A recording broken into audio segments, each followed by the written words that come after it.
ससूनच्या प्रकरणामध्ये हे जे धरपकड चालू आहे ना, पकडापकडीचा खेळ लहान मुलांचा, हे सुद्धा नाटक बंद कर। आज या फौजदाराला पकडलं, आज त्या डॉक्टरला पकडलं।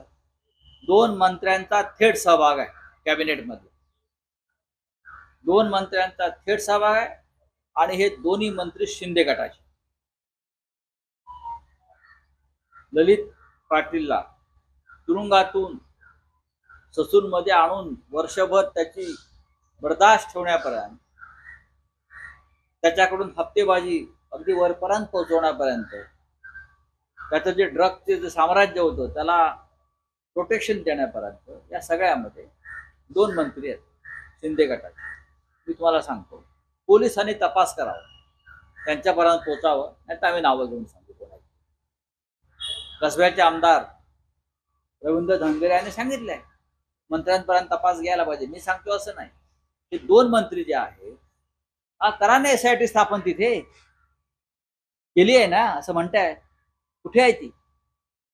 तुम्ही साले किरकोळ लहान मासे कुठे पकडताय? जे मोठे मासे बसले आहेत ना मंत्रिमंडळात, त्यांना हात लावण्याची हिंमत दाखवा। तुम्ही घाशीराम कोतवालाचा कार्यकाळ बघा, पेशवे काळात कशी लुटमार, दरोडेखोरी, कायदा सुव्यवस्थेच्या बाबतीमध्ये घाशीराम कोतवालावरती पुण्याच्या कायदा सुव्यवस्थेची जबाबदारी होती, तो कोतवाल होता। आणि त्याने ज्या पद्धतीने लुटमार सुरू करून आपल्या बॉसेसना तो पैसे पोचवायचा आणि सगळंच पोचवायचा, अशी ती सगळी कथा आहे। घाशीराम कोतवाल हे नाटक फार गाजलं महाराष्ट्रात। घाशीराम कोतवाल एक विकृती होती।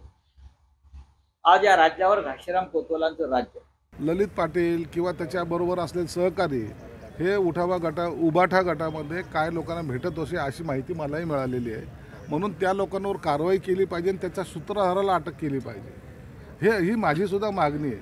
म्हणून मंत्री कोण होते किंवा कोणता पुढारी होता, यापेक्षा या ड्रग माफियाच्या प्रकरणामध्ये जे गुंतले असतील ते सर्व जेलमध्ये गेले पाहिजे, ही आमची प्रामुख्याने आमची स्वतःची मागणी आहे। संजय राऊत असे म्हणालेत की 3 घाशीराम जे आहेत ते कोतवाल ही सरकार जे आहे ते चालवत आहेत आणि कुठेतरी जर नवाब मलिक तुम्हाला नको आहेत तर मग हे प्रफुल्ल पटेल कसे चालतात असे त्यांनी म्हटलं आणि फोटो ट्विट जो आहे तो त्यांनी केलेला आहे। अरे हा तमाशाचा फड चालवणारा माणूस आहे, त्याला घाशीराम कोतवाल काय करणार आहे?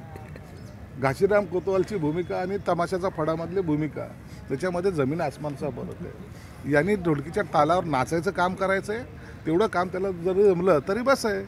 आम्हाला काय करायचं किंवा आम्ही काय करतोय हे जनता पाहते आणि तुमच्या ह्या अशा डायलॉगबाजीमुळं जनतेला तुम्ही काय फार विद्वान आहात असं जे तुमचा गोड गैरसमज आहे, तुम्हाला माहीत नाही, तुम्हाला लोक शिव्या किती देत आहेत। म्हणून सरकार चांगलं काम करतंय, त्यामध्ये हे तेल टाकायचं काम हे लोक करतात।